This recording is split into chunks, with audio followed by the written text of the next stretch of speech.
Welcome back to Screen Explain TV. In today's video, we're diving deep into from Season 3, Episode 8.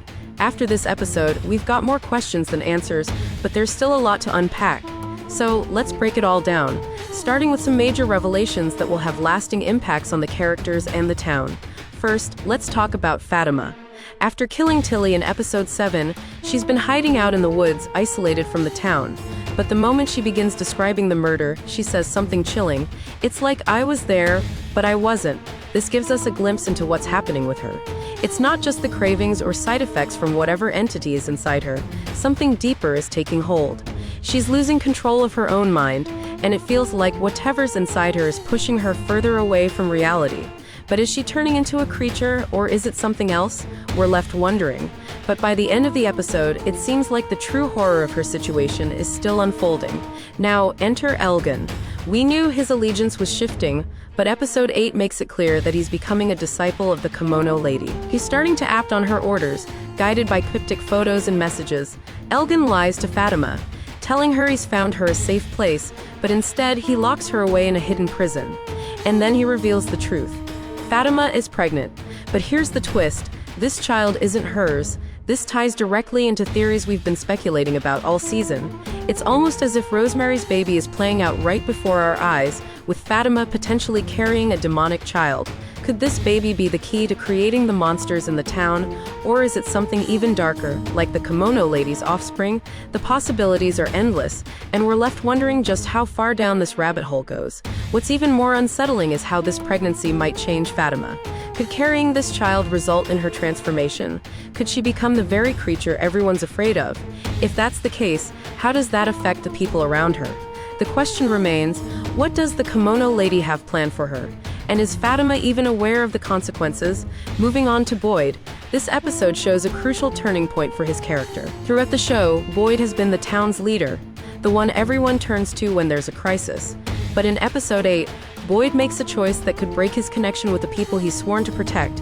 He sides with Fatima, someone who killed an innocent person, and keeps her hidden away. It's a decision that might cost him the trust of the town, and that's exactly what we see. Donna calls him out, revealing that the people are starting to turn on him. Boyd is no longer seen as the protector, but as someone who's lost touch with what's best for the community. This is a massive shift, and the cracks in his leadership are starting to show. As if things weren't complicated enough, let's talk about Julie and her strange connection to the ruins in the forest. In Episode 7, we saw her stumble upon a set of ruins, but it's in Episode 8 that we really start to see their significance. Julie feels drawn to the ruins, and when she finally enters, something strange happens. She hears the screaming stop. But what's even more mind-bending is that Julie's presence in the ruins seems to be affecting the past. She has visions of events that happened long before, as if she's somehow influencing them from the future.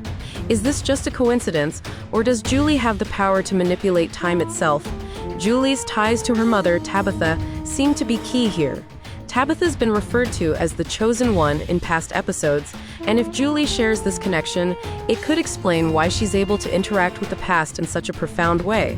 This raises so many more questions about what role Julie really plays in the town's overall mystery. But not everything in this episode lands. Let's talk about Jasper. To be blunt, his inclusion in this episode felt completely pointless. There's no real development in his storyline, and his character seems to be a non-factor at this point. It's a bit disappointing, especially given how much focus he had earlier in the season.